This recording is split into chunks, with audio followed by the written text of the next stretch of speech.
Bonjour et bienvenue sur la chaîne Le Culte du Dé. Alors aujourd'hui, encore une fois, nous sommes chez Monsieur Bertrand. Bonjour à tous. Bonjour Bertrand. Et... Bonjour Fred, comment ça va bien? Ça va bien, ça va bien. Donc, bonne année. Bonne année à toi aussi. On va faire ça tout le mois de janvier, bonne année. Aujourd'hui, donc, présentation du jeu Les Demeures de l'Épouvante V2. C'est ça. Avec ces deux extensions en anglais, dont tu as fait l'acquisition récemment. C'est ça, un peu avant les fêtes. Donc, on va une petite précision tout de suite. Les Demeures de l'Épouvante V2, c'est la VF. Suppressed Memories et Recurring Nightmares sont les extensions pour le moment disponibles qu'en anglais, qui ne seront pas traduites, mais a priori, de ce que j'ai cru comprendre, importées par Edge en France. Edge qui mettra un PDF, parce que grosso modo, on y reviendra, mais grosso modo, vous avez juste des tuiles et des figurines dans les extensions, et il y a juste les noms qui sont là à traduire, donc il n'y a pas besoin de relancer une prod. C'est quand même assez facile. C'est ça. Juste pour préciser que on a fait des tas par taille. Enfin, tu as fait, parce qu'il n'y a que toi qui as travaillé. C'est ça, pendant que toi tu discutais. Voilà. Donc ça ne correspond pas au contenu des boîtes, c'est rangé par taille. Et il y a certaines figurines qui sont venues s'inviter sur la table, qui ne sont pas non plus de ce jeu. Mais qui auront une raison, on expliquera ça plus tard. Donc bah écoute, je vais te laisser nous présenter la boîte de base déjà. T'as vu, C'est ça, je suis à contribution. Super. Tu me diras combien je te dois à la fin de la vidéo. Déjà, dis-moi combien tu l'as acheté. La boîte de base est vendue 80 €. Voilà, on peut voir le détail là. 80 €, il y a toutes les films là, les petites illustrations comme d'habitude. Ce qui correspond grosso modo, de ce que j'en ai compris, à ce qu'on trouvait dans la V1. Plus quelques adaptations pour l'application. On y reviendra, mais bon, grosso modo, des tuiles, des figues, des pions. On commence par quoi? Par les tuiles? On peut commencer par les tuiles. Qualité Edge. Donc rien à dire. Moi, je les trouve très belles. On ne sait pas si c'est les mêmes que la V1, tu sais, toi, non? Pour moi, a priori, il y en a beaucoup qui se retrouvent, puisque dans les extensions, grosso modo, c'est les tuiles qu'on retrouvait dans les extensions V1. D'accord. Donc pour moi, il y en a peut-être de nouvelles, mais ça, je ne saurais le dire. Mais pour moi, en tous les cas, on retrouve beaucoup de choses de la V1. C'est que de la maison? C'est que en intérieur? Ou il y a un petit pont là-bas? Non, il y a un pont là-bas. Tu peux aller... un petit jardin. Là, t'as un jardin. Mais tu as de l'extérieur. On va pas trop spoiler, hein. Non, on va pas trop spoiler.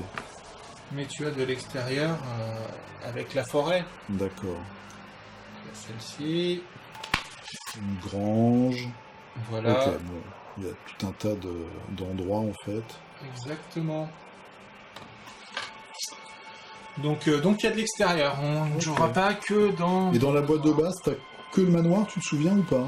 Parce que là, t'as pas de mémoire. Non, t'as pas d'extérieur dans la boîte de base. T'as des demeures, t'as le manoir et pas autre chose. Non, la forêt, je suis certain que c'est une extension V1. Okay. Donc voilà, elle arrive par les boîtes d'extension. Donc après, on a quelques petites cartes. C'est ça. Différentes petites cartes. On a des objets communs. On a... des cartes d'objets uniques que tu es en train de prendre. On va avoir... En fait, c'est tout ce qu'on retrouve dans tous leurs jeux. Oui, ça se ressemble beaucoup, hein, en fait. Moi, je sais que j'ai pas... ça, par exemple, on l'a aussi dans les contrées de l'horreur, celui-là. Là, j'ai pas les contrées ou choses comme ça, mais de ce que je voyais dans les différentes vidéos dont les tiennes, je trouve qu'on retrouve certaines illustrations, on retrouve certaines cartes. Bah, tout à l'heure, j'ai regardé tes investigateurs, il y en a quand même peut-être plus de la moitié que je connais pas du tout. Qui sont pas dans les contrées de l'horreur. Mais qui arriveront certainement dans une extension. Ouais, bon, il y a déjà pas mal d'extensions quand même. Je pense qu'ils s'en gardent quelques-uns quand même par sous le coude. Mythophobie. Des cartes de sort, des cartes d'état, des cartes de dégâts, des cartes d'horreur et des pions. Et les investigateurs. Voilà, alors 2 pour l'exemple. Gloria Goldberg. Elle, par exemple, je la connais pas du tout. J'aime vraiment les illustrations à chaque fois avec les tentacules. Ah oui, c'est... Comme d'hab, c'est beau et c'est propre. Puis j'avais pas pensé avant, mais même ça ressemble un peu à l'œuvre de Lovecraft, tu sais, parce qu'il mélangeait des coupures de journaux, des journaux intimes, etc. Ah oui, oui. Et même dans les cartes, on retrouve ça. Ah, voilà, avec la petite histoire du perso derrière. C'est exactement ça. C'est caractéristique, on n'est pas perdu, hein. Même les icônes, c'est les mêmes. C'est pourquoi il est là, ses motivations. Elle est dans tous les jeux, je crois. Ah oui? Ouais. Donc on en a un paquet. Il y en a quelques-uns dans les extensions ou pas?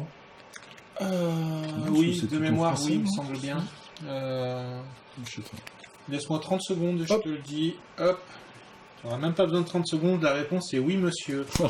Tu le vois en fait. Ah, c'est beau quand même. Hein. Tu le vois en fait aux petites icônes qui sont là, qui t'indiquent à quelle extension elles appartiennent. Ils font le coup à chaque fois. C'est ça, voilà. J'arrive à zoomer, ça y est. Ça y est. Voilà, là par exemple, c'est dans la boîte de base, c'est cette icône là, la boîte de base. Ça, c'est de l'extension. Okay, la clé aussi fait partie de l'extension. Voilà, donc ça c'est tout le matériel papier carton. Ah, il y a les pions aussi. Voilà, on a des pions. Ah, il y a quand même quelques jolis proxys. Je te laisse. C'est quoi? C'est des personnages non joueurs?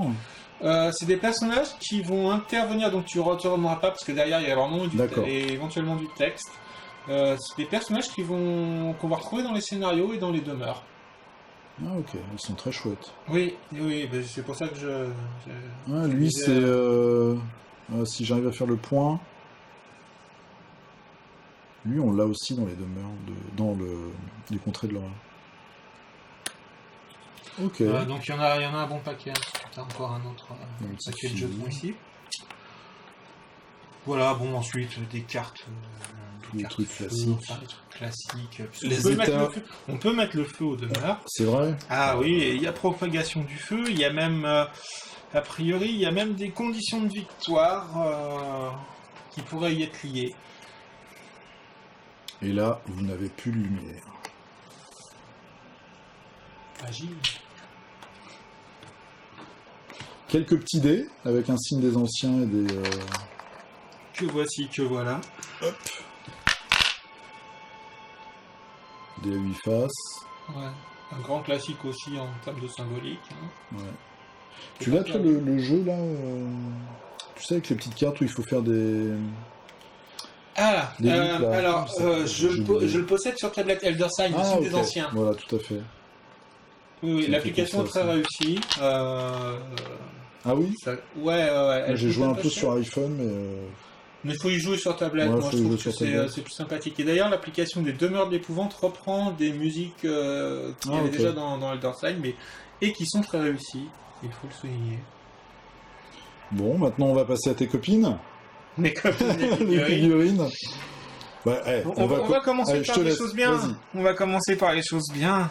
Ça, c'est dans la boîte de base? Voilà, je ne sais plus. Tu me demandes des trucs compliqués. Oh là là. Je te pose le col. Mais tiens, moi j'ai houliné et puis ensuite... Celle-là, elle est vraiment bien, je trouve. Bon, moi j'aime bien tout ce qui est vert, comme ça, et les tentacules. Ouais, tout ce qui est fruits de mer, hein, c'est ça, grand amateur de fruits de mer. C'est pas... voilà. C'est pas compliqué à peindre. C'est surtout pour ça que tu les aimes. C'est pas compliqué à peindre. C'est sympa. Alors, t'as quand même des infos, on en discutait tout à l'heure, mais j'ai pas dû te laisser finir.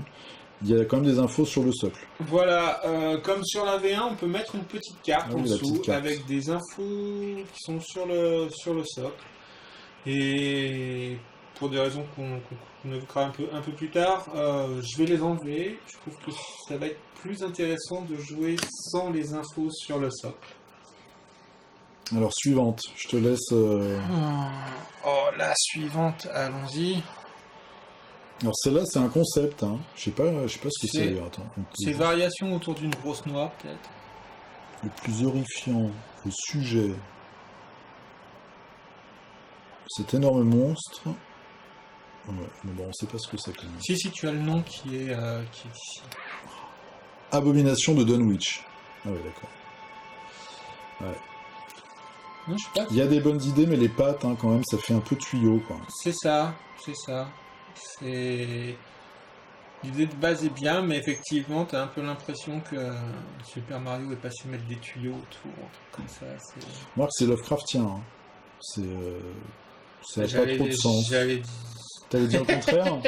Non, j'allais dire encore heureux, mais c'est pas trop de sens qui a. Non, mais c'est vrai, tu sais, des fois, t'as des jeux autour de Cthulhu où justement, je trouve que les monstres sont trop classiques.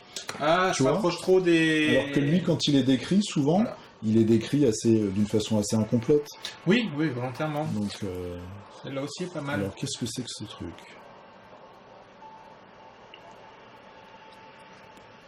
C'est un rampant. Alors attention, voilà. Ouais, mais tu fais du cinéma en fait. J'arrive pas du tout à faire le point sur celle-là. Il faut que tu meubles parce que là j'ai un d'accord, ok. Donc voilà, un rampant, une interprétation du rampant. Un rampant, voilà, ça y est, il est net. Ça y est, il est net. Voilà, qu'est-ce qu'on peut montrer? Puis voilà, on peut montrer l'horreur chasseresse qui est encore pas trop mal, mais il faut faire attention parce qu'elle ne tient pas bien sur le socle.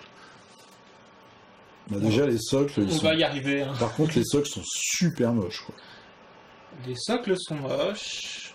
Parce que... Et alors les fixations, bah tu vas nous montrer ça. C'est des petits picots quoi. Là où ça commence à devenir problématique, c'est les fixations. Et la fabrication des... Donc ça c'est un Migo. Oui. Avec sa capsule à cerveau. Ah bah il prend carrément le cerveau de la tête. Ouais, c'est ça. Et donc il est fixé avec... Bah en fait il est fixé sous ça. Ouais, ici. Ah ici. Et c'est là où on arrive à la problématique des figurines qui sont les mêmes que les figues de la V1. Attends, j'ai du mal à faire le point. Voilà, ça y est. Donc il y a un petit picot là sur la patte avant, droite. Et le problème, c'est que ça tient pas. Ça va dans le petit trou. Ou pas. Et si on veut que ça tienne, il faut coller. Grosso modo, il faut coller, parfois il faut retailler, il faut faire super attention, parce que c'est des figurines qui sont plastique dur et plastique mou. Et vous êtes obligé de coller, parce que ça tient pas forcément, parce que c'est mal fini. Bah, c'est vrai que c'est pas... moi, une des raisons pour lesquelles j'ai pas acheté ce jeu-là, c'est les figurines, en fait. Et c'est le très gros point noir du jeu, à mon sens. Moi, je payais un jeu 80 balles, ok, mais recevoir des figurines comme ça, actuellement, j'ai beaucoup de mal. Bah, c'est vrai que surtout quand tu vois ce qu'ils font sur d'autres jeux, quoi. Bah, c'est exactement ça, hein. C'est aujourd'hui quand on voit la qualité. Et c'est, alors, j'allais dire c'est surprenant, oui et non. C'est surprenant de la part d'un jeu de FFG quand tu as un assaut sur l'Empire maintenant, où les figurines sont quand même vraiment sympathiques, je trouve. Alors effectivement, les mecs, ils ont raisonné en économie d'échelle, hein. Ils se sont dit, on a tout le design de figurines, les moules existants, tout est prêt. On a... grosso modo, même si les moules s'usent, comme tu disais tout à l'heure, effectivement, et qu'il faut régulièrement changer de moule. Voilà, il faut régulièrement changer de moule, hein. C'est les anciennes figues, quoi. Donc en termes de qualité, c'est pas ça. Elles arrivent pour certaines en dansant le moonwalk comme celle-là. Ou t'as de la chance, ils se sont pas décrochés, parce que c'est les spécialistes, il n'y en a pas un qui tire. Je vois que... c'est parce que je suis extrêmement soigneux. Tout est dans le doigté. Voilà. Par contre, le point... Voilà. Okay, c'est exactement le problème que j'avais eu sur Conan, moi, sur des oui, alors que moi j'ai très peu sur Conan. Ouais. Alors que là, il y a quand même énormément de figurines qui arrivent, qui sont pas clean. J'en ai deux quand même qui sont arrivés cassés. Alors aujourd'hui... J'ai fait marcher le SAV de FFG qui m'a répondu au bout de 5 jours, mais qui m'ont répondu mais pour ça je pense que ça va être bien. Ils m'ont dit écoutez, le jeu est à la réimpression et au reprint. Dès qu'on les reçoit, on vous en envoie. Et c'est-à-dire que quand tu dis SAV FFG, le SAV américain ? US, oui, ils m'ont pas renvoyé sur le SAV français. Sur leur site ? Ah oui, moi je... Ah ok, super. Ah bah c'est bon à savoir. Je speak English. Friendly. Fluently, exactement, monsieur. Oui, donc voilà, d'accord. le SAV... t'es pas passé par Edge. Non, parce que comme aujourd'hui les boîtes étaient déjà les boîtes d'extension, puisqu'en plus ce sont des figurines de boîtes d'extension, celles-là, sont arrivées cassées, que les extensions n'étaient pas officiellement, entre guillemets, parce que pour le coup ça aurait pu être de n'importe quoi chose sur ce coup-là, n'étaient pas sorties en France, j'ai tenté ma chance, j'ai dit voyons avec les US.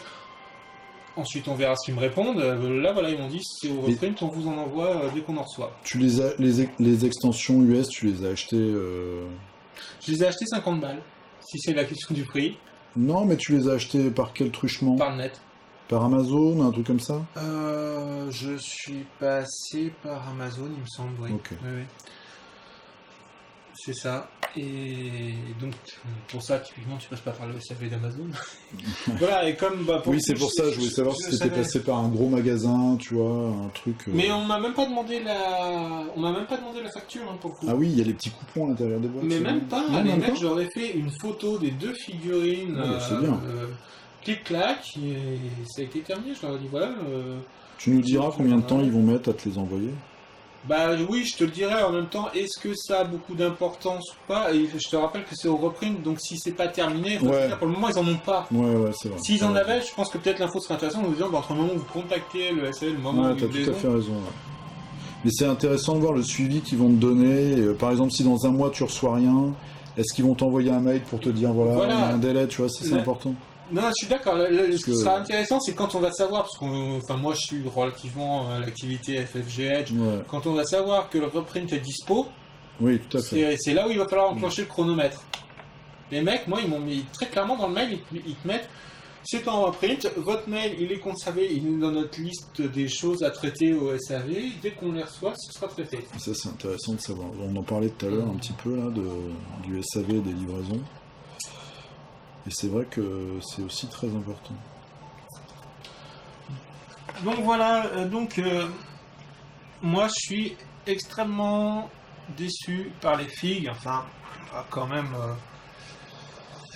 Bonjour, je suis l'alarme stellaire. Ouais, c'est vrai. Le bébé Cthulhu, là, c'est pas chanceux. Hein.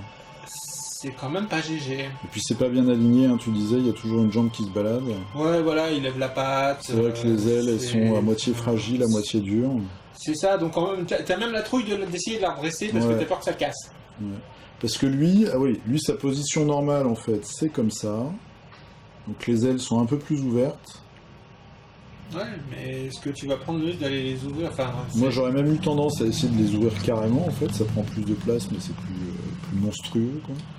C'est ça. C'est vrai que bon, tu sais pas, t'hésites. Donc la solution, mais ça c'est une solution pour les gens qui l'ont,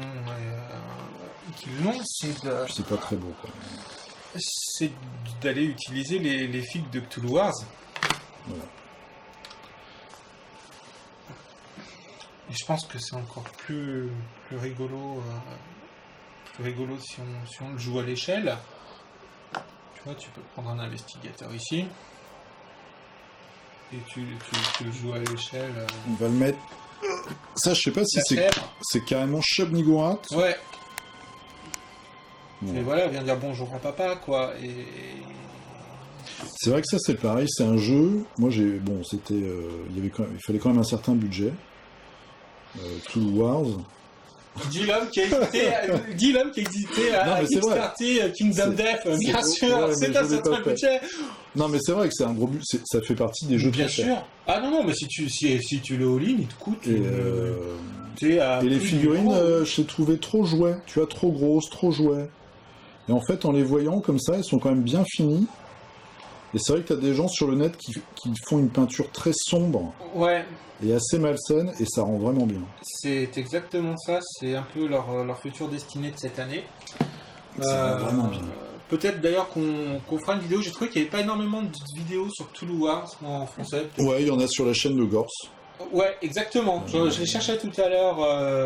Et on a oublié de dire bonjour à Mussino. Non, je vais en parler, Mussino. Ensuite, on va parler justement des variantes et tout. Mussino, tout est prêt. Voilà.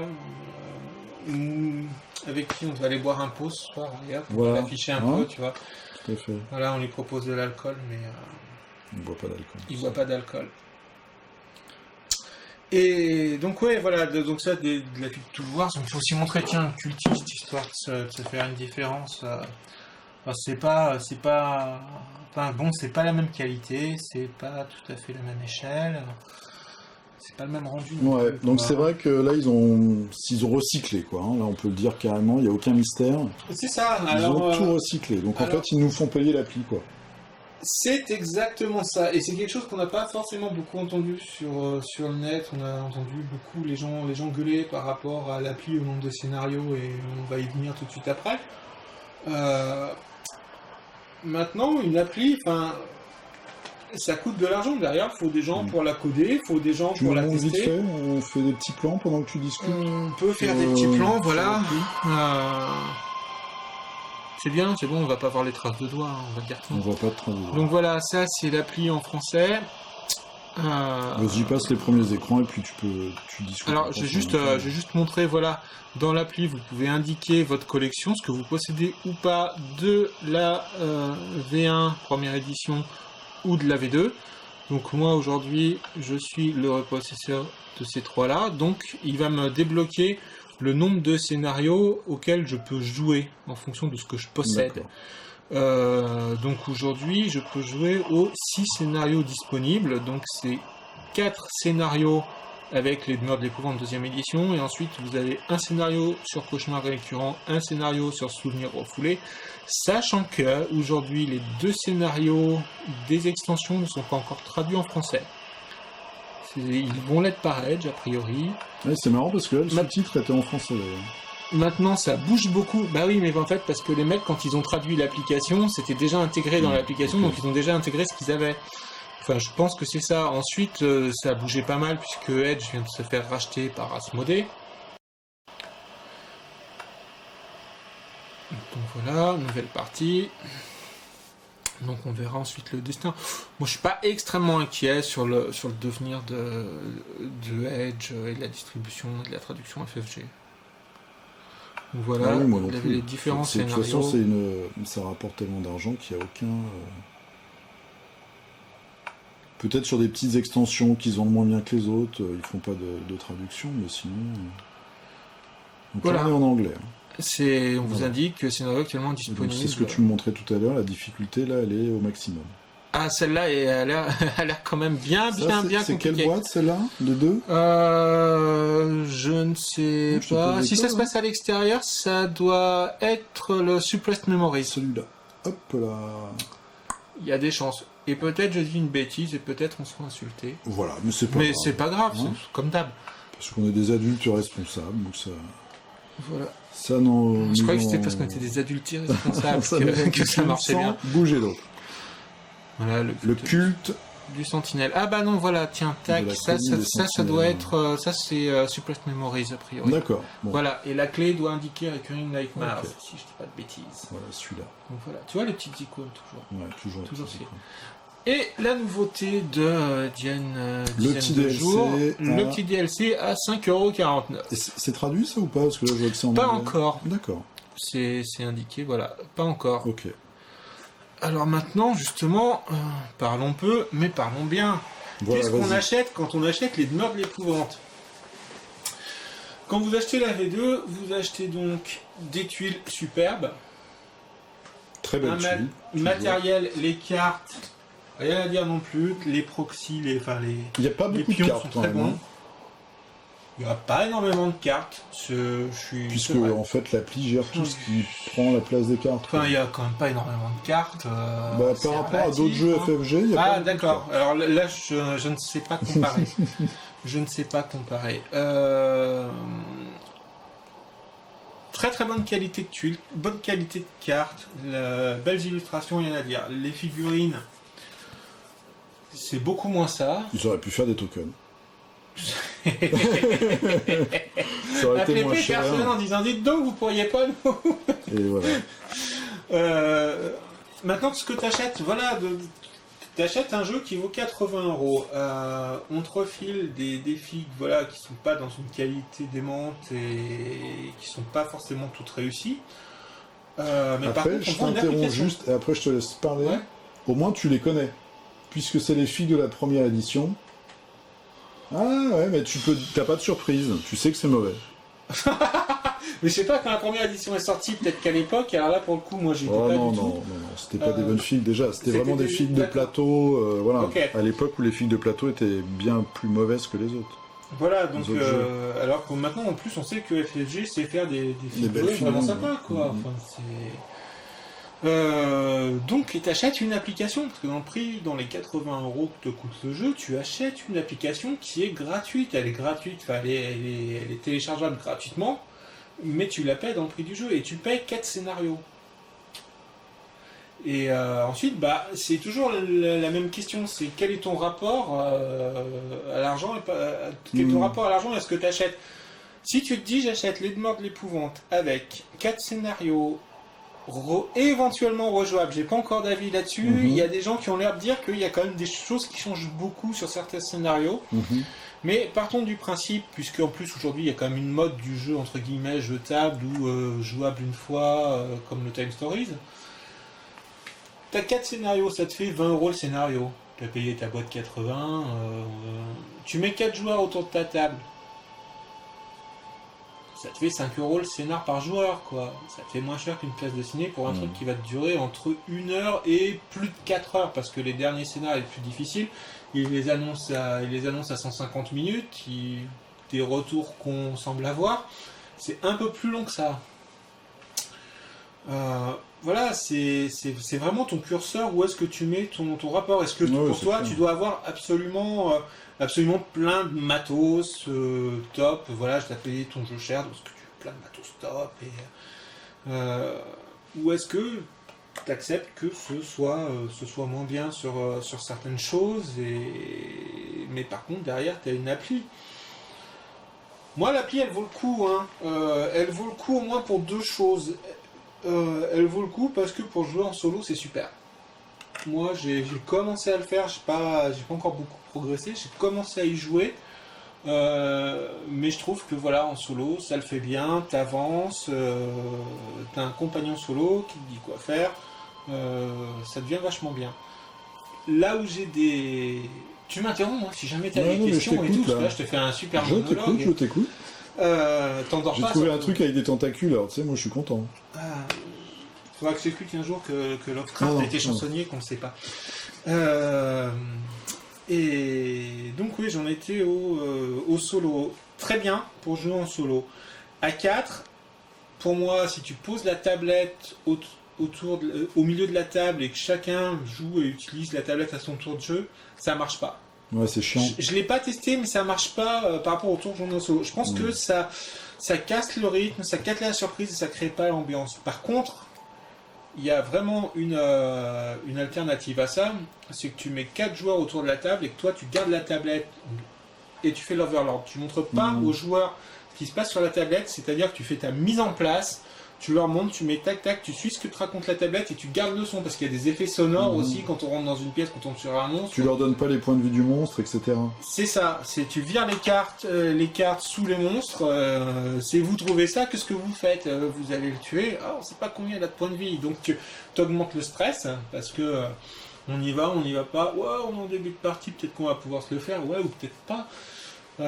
C'est quand même assez intéressant au niveau de cette mécanique-là, ça te renforce, et toi tu le joues comme Overlord. Moi je trouve ça très amusant de jouer en Overlord pour le moment de ce que j'en ai, parce que tu t'ennuies pas, tu mets en place, tu crées une ambiance, en plus il y a des textes dans l'application, donc tu peux lire ce qui se passe, tu leur dis de faire des jets de dés, mais avec des bonus ou des malus, tu donnes les bonus et les malus. Par exemple, ce qu'ils doivent voilà, atteindre. c'est-à-dire que c'est pas forcément parce que tu as fait 2 réussites sur ton jet de dés que ça va bien se passer. Et ça, tu vas l'annoncer.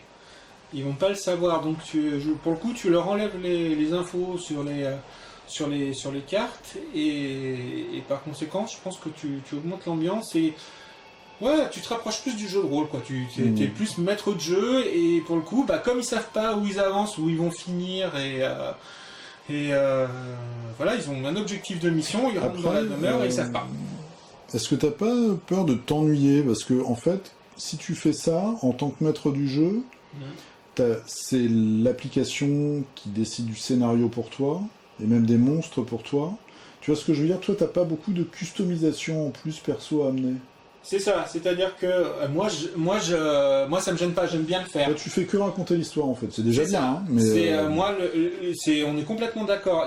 Tu n'auras aucune influence en tant qu'Overlord sur le scénario. Tu vas vraiment être là pour être conteur. Voilà, c'est maître de jeu au sens tu vas être conteur et tu vas participer à mettre l'ambiance, à les voir évoluer et voilà. Moi ça me gêne pas là encore parce que grosso modo je vais me le faire en solo.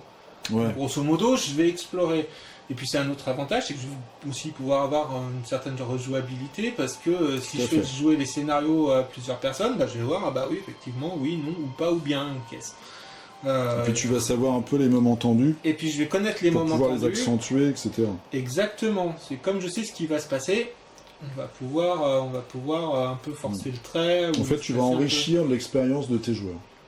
C'est l'idée, c'est exactement l'idée. Et puis ça peut être assez rigolo parce qu'il suffit qu'il y en ait un qui panique un peu tôt et qui commence à vouloir mettre le feu parce qu'il y a le système de. Oui, on peut mettre le feu et éteindre le feu. C'est que quand on combat une bestiole en se disant le feu ça va la brûler, mais ça peut aussi te brûler toi et voilà. Donc, je vais pas spoiler donc je vais pas en dire plus sur le feu, mais le feu a plus d'une utilisation. Donc voilà, tu peux la jouer en Overlord et ça peut être sympa si tu aimes faire le compteur. C'est sûr que si tu veux absolument jouer, absolument déplacer ta figurine machin, le fais pas et je suis pas sûr que ce soit un jeu pour toi si effectivement le. Maintenant tu peux mettre ta tablette au milieu, voir comment ça se passe. Hein. Moi, mon ressenti, pour le coup, je suis pas le seul. Je pense que ça ne fonctionne pas. Parce que c'est chacun son tour, les tours sont pas mélangés entre joueurs. Voilà, c'est tu fais ton action, tu vas sur la tablette, t'appuies, tu résous, parce que t'as beaucoup d'actions sur la tablette et qui se répartissent sur... c'est vrai que c'est pas très... donc c'est chaque joueur va jouer, va appuyer, va éventuellement changer des trucs sur le plateau pour avoir un visuel plateau, tandis que là tu gardes la tablette, t'as un visuel plateau, les gens savent pas ce qui se passe, ils doivent mettre... En plus, je trouve que ce qui est sympa aussi, c'est que tu mets les pièces les unes après les autres. Alors, sur l'appli, elles apparaissent d'un coup. Ça fait dungeon crawler, quoi. Mais là, tu leur mets une tuile après l'autre. Donc, je trouve que ça renforce l'ambiance. Mais c'est vraiment très, très personnel comme ressenti. Bon, voilà tester. C'est exactement ça. J'ai bien l'intention de te le faire tester. C'est ça, voilà. Mais j'amènerai des rousses. Oh, mais c'est fini, oui, attention, 2017, faut que j'élargisse mes horizons. C'est ça. Donc voilà ce que je peux en dire. C'est un vrai goût amer dans la bouche par rapport aux figurines. C'est parce que toi, t'es comme moi, t'aimes beaucoup les figurines, donc c'est vrai qu'on peut être déçu quand on les voit. Oui, puis quand tu payes un truc comme 80 €, le fait qu'ils te ressortent les vieilles figurines un peu pourraves, en termes de fabrication, il y a des sculptes qui sont très réussis, d'autres qui le sont moins, mais enfin voilà, quoi, quand on reçoit ça, t'es pas super joyeuse, quoi. Tu fais boum boum boum. Le truc, elles sont cassées pendant le transport, c'est... Voilà. Un autre petit truc qui va pas du tout. Parce que voilà, c'est ça. Qu'est-ce qu'ils ont les dés? Donc le jeu arrive avec 5 dés. Ils nous font le coup à chaque fois. Ah, c'est vrai? Parce que alors moi il n'y en a pas assez. Il n'y en a pas assez. Et le set de dés supplémentaires, ils te le vendent 15 €. Enfin, pardon, 15 $. Pour le moment, j'ai vu le prix en dollars. Ils te le vendent 15 $. Mais tu savais pas ça? FFG, il fait la même chose à chaque fois. Alors tu vois, c'est là où je suis pas d'accord. Assaut sur l'Empire, j'ai pas l'impression. C'est-à-dire que quand tu achètes un deuxième set de dés, c'est juste pour être plus Assaut sur l'Empire, moi quand je vais jouer, j'emmène mes dés. Ouais. Et chacun a ses dés. Ouais, c'est ça. Moi j'en ai acheté 2 sets, donc je me pose pas la question. Mais par contre, chacun a ses dés. Là, tu es obligé de faire de la relance. C'est-à-dire que tu es à 6 ou 7 dés, donc tu es obligé de... X-Wing, c'est ça aussi, je pense. Je pense que X-Wing, je ne connais pas assez bien les règles. Voilà, et 5 dés à 15 €, enfin 15 $, pardon. Je ne connais pas encore le prix. C'est un classique de FFG, ça. Les dés. C'est quand même. Sur l'Empire, tu pouvais jouer sans avoir à relancer des dés, il me semble.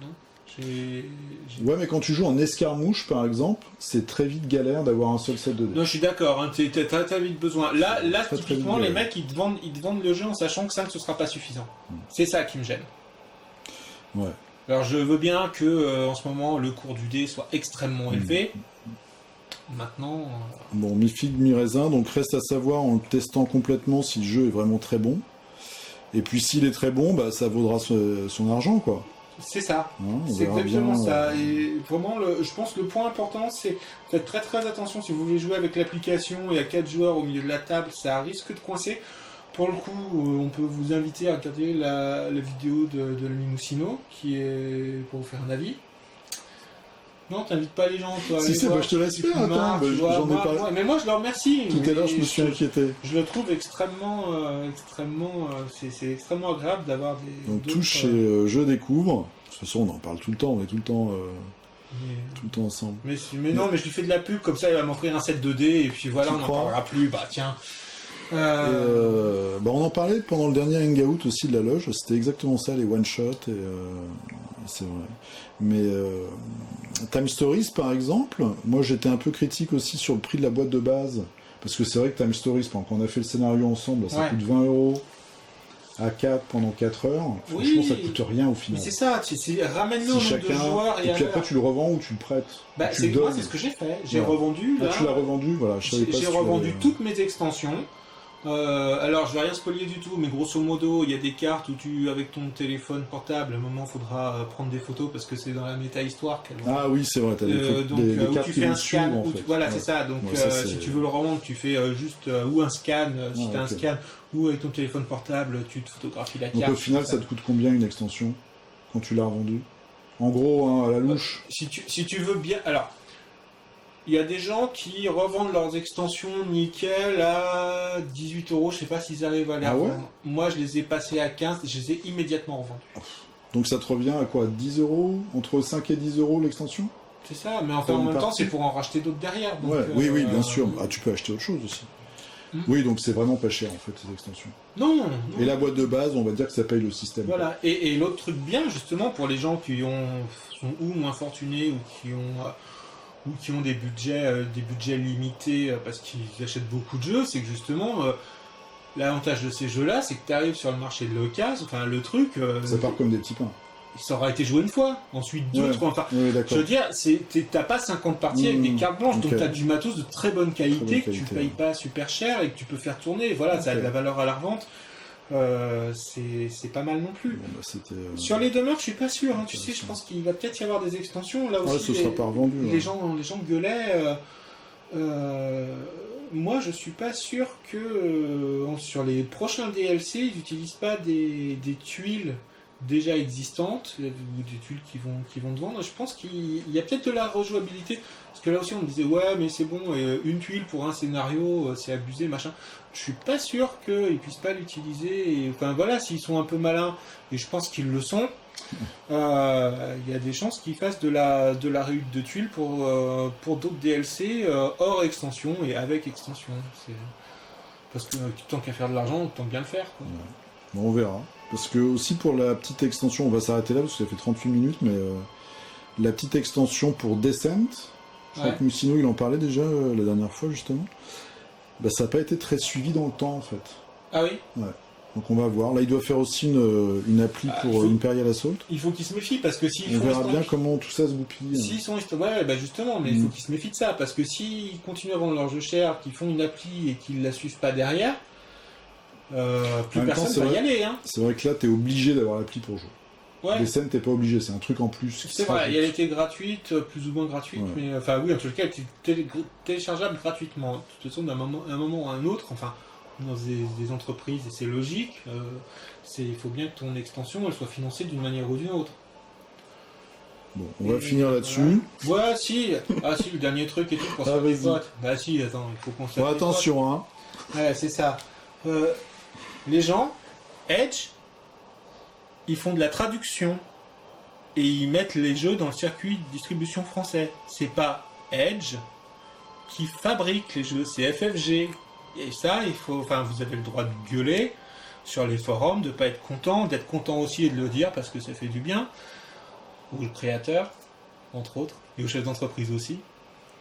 Et voilà, faut pas tout confondre. Edge, ils font la traduction. Est-ce que la traduction est bien faite ou mal faite? Elle est très rarement mal faite. Il y a très peu d'erreurs chez Edge. Sur Contre Noir, par exemple, tout ce que j'aime, il y a très peu d'erreurs. Il y a très peu d'erreurs. Ça, c'est du bon boulot, c'est sûr. C'est toujours du bon boulot qui font derrière. Et puis c'est bien distribué, moi je trouve aussi, parce qu'il n'y a pas beaucoup de délai. Oui. Fait. Oui, c'est vrai. On n'a pas grand-chose... Enfin, moi, j'ai rien à leur reprocher. C'est bien suivi. En plus, ils publient les faits qu'en français. Enfin, le travail de traduction et d'édition qu'ils font est très très bon. C'est un bon boulot. Ouais. Et voilà, donc quand ensuite, moi, quand je lis sur les forums, Edge, ils sortent un jeu, la qualité du matériel, c'est de la merde, c'est pas Edge. Ouais, mais ça, c'est parce que les gens sont pas informés. Bah ouais, mais en même temps, enfin voilà, c'est bien d'être critique, mais à un moment, il faut savoir qui on attaque et l'argumenter, parce que... Tu as raison de faire cette mise au point. Autrement, la putasserie, c'est facile, quoi. Déverser son fiel, c'est facile, tu peux, mais à un moment, il faut argumenter. Il faut rendre à César ce qui est à César. Bien écoutez, on va se quitter là-dessus. Bah écoute, y'a qu'à. Hein ? Et puis on se dit peut-être à bientôt pour une partie, peut-être pas, un morceau de partie, on sait pas, on verra bien. Ouais, ou une interview, retour de partie, un avis, quelque chose d'un peu court, ou expliquer comment on l'a fait. Enfin, on va mettre ça. Et puis on fera la suite quand même, la boîte de base de Rum & Bones. J'en serais ravi. C'est pas faite parce que pas de chance, la vie des fois on décide autrement, mais elle va se faire très rapidement, ouais, voilà. C'est grand plaisir. Donc on se revoit très très bientôt pour la suite de tout ça, et puis on vous souhaite une bonne soirée ou une bonne nuit. C'est ça, à nouveau une bonne année, bonne soirée, bonne nuit. Voilà, là on est très très poli, hein, c'est bien. C'est ça. Allez, à plus, salut. Allez, ciao, à plus.